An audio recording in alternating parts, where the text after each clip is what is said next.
안녕하세요. 맨디쌤의 심리학 이야기의 맨디쌤입니다. 과거에는 어린이들 사이에서 흘러나오는 유행가, 노래에서 시대상을 알 수 있다고 했습니다. 요즘은 어디서 시대상을 알 수 있을까요? 저는 커뮤니티에서 자주 쓰이는 단어들로부터 이 시대상을 알 수 있는 것 같습니다. 그중 요즘에 제 눈을 사로잡는 단어 두 가지가 있었는데요. 그게 뭐냐면 누칼협과 알바노입니다. 오늘은 이 단어에 숨겨진 심리와 제가 우려하는 지점에 대해서 이야기해 보도록 하겠습니다. 누칼협, 누가 그거 하라고 칼 들고 협박하기나 했냐? 그럼 하지마, 뭐 이런 식의 느낌인데요. 이 단어는 보통 어떤 사람의 선택에 대해서 평가할 때 나오는 단어로 보입니다. 사람들은 어떤 시점에서 특정한 선택을 하게 되고 그것을 후회하거나 아쉬워하고 개선이 필요하다고 주장할 수 있죠. 그리고 생각해보면 이러한 행위는 모두가 하고 있습니다. 우리가 과거에 어떤 선택을 한다면 그것이 결과적으로 좋지 않은 선택이라고 하더라도 최선의 선택인 경우가 많습니다. 좋지 않은 상황에서 선택한 것도 당시에는 최선이었죠. 그래서 결과가 좋지 않으면 이 선택에 대해서 후회하고 아쉬워할 수 있는데 사람들은 이런 사람들의 이야기를 듣고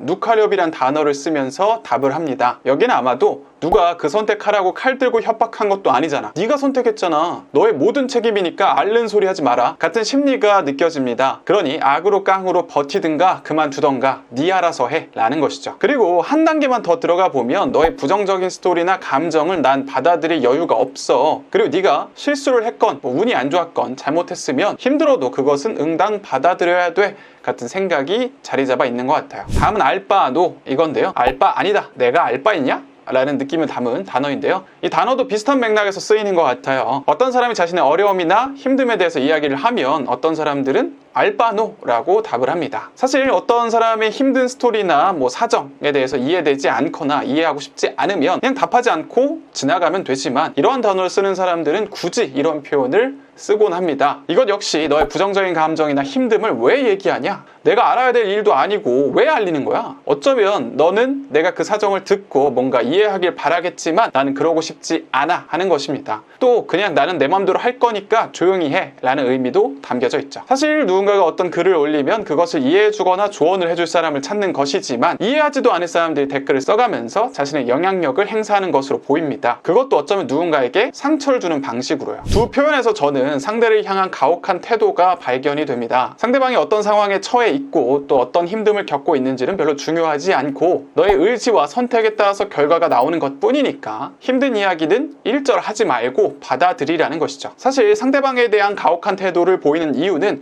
스스로를 향한 가혹한 태도가 자리 잡아 있는 경우가 대부분입니다. 스스로에게 자비로움을 갖고 있는 사람이 타인에게도 자비로움을 갖지 않는 경우는 별로 없으니까요. 물론 여기서 이제 차이가 있다면 내로남불 같은 건 자기를 진짜로 자비롭게 보는 건 아니에요. 그냥 자기 방어의 일종이죠. 즉 스스로 어려울 때 그럴 수 있다. 이번 선택은 이러저러한 이유 때문에 그랬구나 같은 이해나 위로를 안 해주기 때문에 상대방에 대해서도 그럴 수 있다거나 혹은 그 선택을 한 이유가 있었구나 같이 답을 하지 못하는 겁니다. 대신 스스로에게 넌 왜 그랬어? 그렇게 하지 말았어야지. 왜 멍청한 선택을 하고 그래? 라고 생각을 하니까 상대방에게도 그렇게 표현이 자연스럽게 나가는 겁니다. 여기에 더해서 스스로에 대해서 부정적인 태도 때문에 스스로가 가진 다양한 부정적인 감정을 해소하지 못했고 때문에 사람들에게 베풀 공감이나 위로도 나오지 않는 것입니다. 스스로도 여유가 없는데 타인의 어려움이 눈에 들어올 리가 없고 오히려 자신이 쌓인 스트레스를 이런 상황에서 공격적으로 푸는 것으로 보입니다. 앞서 말했듯이 자신이 이해가 안 되거나 공감을 못하겠으면 그냥 지나가면 되는데 이들은 그것에 또 일일이 반응을 하면서 안 좋은 표현을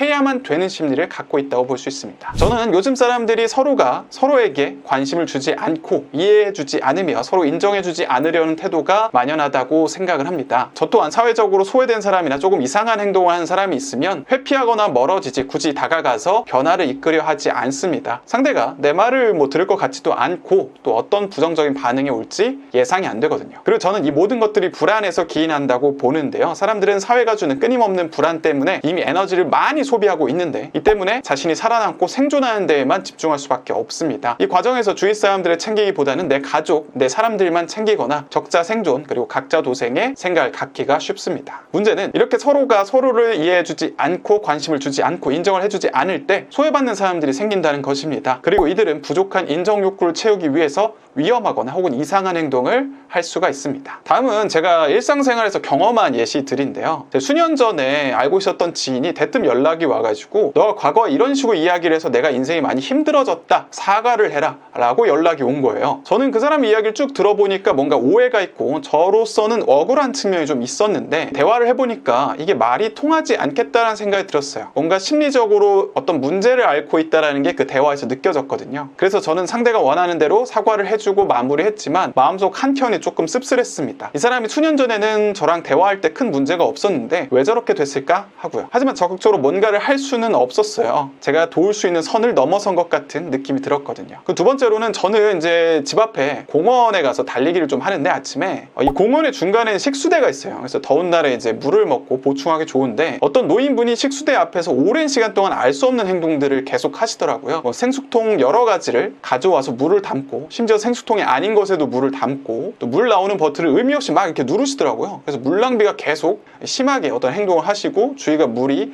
흥건하게 이제 만드셨던 분인데, 제가 운동을 한 30분에서 40분 정도 하는데 그분은 제가 오기도 전에 그런 행동을 계속 하고 있었거든요. 제가 운동을 끝날 때까지. 그럼 최소한 한두 시간 정도는 그 이제 식수대 앞에서 계속 그렇게 물로 이상한 행위들을 하신 거예요. 그로 인해서 사람들이 또 식수대를 이용하지 못하게 되는 모습도 발견했었죠. 끝으로 세 번째는 여러분도 다 아는 사건인데, 정유정 사건인데, 흔하게 이제 사이코패스의 잔혹한 살인 정도로 해석할 수도 있지만, 저는 좋지 못한 기질을 갖고 있는 사람이 적절한 양육을 받지 못하고 오랫동안 사람들로부터 소외받아서 생긴 일로 보이기도 합니다. 이 사람이 적절한 양육을 받고 또 적더라도 의미 있는 관계를 맺고 살았다면 이런 행동으로 이어졌을까? 하는 의문이 드는 거죠. 사회가 단절되고 사람들이 서로를 이해하려고 하지 않고 관심을 주려고 하지 않을 때 주변으로부터 아무런 피드백을 받지 못하니까 혼자만의 생각을 하게 되고, 또 혼자만의 생각이 잘못된 방향으로 발현되면 이상해지거나 안 좋은 방향으로 심각해질 수 있습니다. 요즘에는 또 개인화된 정보 추천으로 인해서 자신의 생각과 다른 이야기는 전혀 듣지 않거나 차단도 쉽기 때문에 자신이 잘못될 수 있는 생각은 계속 발전할 수밖에 없습니다. 이때 이 사회에서 제대로 자신을 지키지 못하고 정신을 제대로 지키지 못하고 또 존재감을 갖지 못한 사람들은 인정받고 또 존재감을 느끼기 위해서 이상한 행동을 하거나 더 나아가서 누군가에게 피해를 주는 방식으로 자신의 존재감을 확인할 수도 있습니다. 이러한 모습은 또다시 악순환으로 이어지게 되는데요. 사람들은 불안해서 주위 사람들을 챙기지 않고, 챙기지 않으면 챙기지 않은 사람들이 인정받고 존재감을 얻기 위해서 문제를 일으키고, 문제가 일어나니 또다시 불안해져서 사람들은 또다시 사람들을 소외하는 이런 식의 악순환이 반복되는 것이죠. 누군가는 처벌을 강화하고 감시를 더 강화하면 이런 문제를 해결할 수 있다고 생각하지만, 이것이 저는 모든 것을 해결해 줄 수 없다고 생각합니다. 모든 것을 예측해서 대비할 수도 없고, 결국 강력한 처벌이 주어진다 한들 누군가가 피해를 보고 난 후겠죠. 그리고 심리적으로 정서적으로 무너져 있는 사람이 법이 무섭다는 이유로 행동을 안 할지도 미지수입니다. 사실 저도 어떻게 이 문제를 해결해야 될지 잘 방향성이 떠오르지 않습니다. 전쟁과 재해 또 전염병으로 인해 전 세계 사람들이 불안에 빠진 가운데, 우리나라는 인구도 너무 많고 주변 시선을 엄청나게 신경 쓰는 문화를 갖고 있고, 성장도 둔화됐고 각자 도생의 분위기까지 겹쳐 있어서 개인의 노력으로 뭔가를 바꾸어 나가기는 쉽지 않은 것 같아요. 그래도 이 상황에서 우리가 할 수 있는 것이 무엇인가에 대해서 조금 생각을 해보면, 개인 단에서는 자신을 심적으로 보호하고 챙기고 주변 사람도 챙길 수 있는 이 멘탈을 유지하도록 노력을 해야 될 거고요. 국가적으로는 국민들의 불안을 줄일 수 있는 다양한 정책들이 주어져야 한다고 생각을 합니다. 경제적으로 안정되는 것도 물론 중요하지만, 부자가 되어야만, 어떤 평균 이상의 삶을 살아야만 괜찮은 인간이란 인식 말고 다양한 삶의 형태를 인정하고 가치 있다고 바라봐주는 가치관을 학습시켜주는 것이 중요한 것 같습니다. 사회에서 소외되는 사람들을 적극적으로 찾고 또 챙기는 복지도